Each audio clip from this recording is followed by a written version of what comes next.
peale. Ja tõepoolest, nii vaatame, kõrge pall läheb kasti. No suutis Toom ikkagi selle praegu ära võtta, põrkas seal kokku ka ning kohtunik penaltid siin hoopis või?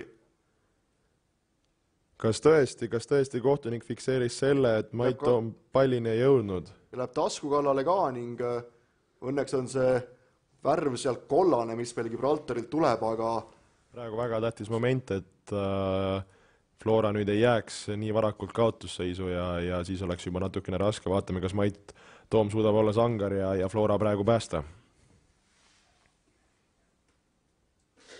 No Toom läheb igatahes joone peale, kohtunik ütleb ka, et ära nüüd sealt ära liigu. Suvisel EM-il ju pärast Horvaatia tõrjutud penaltit.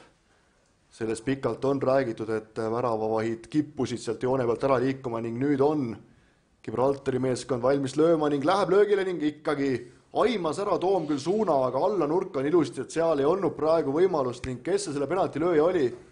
Kas jälle tõesti Joseph Cipollina? Walker.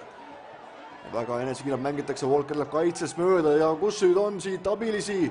Pall Karissalas, Cascario, kukub mees pikali, Walker ja no nii. Korras.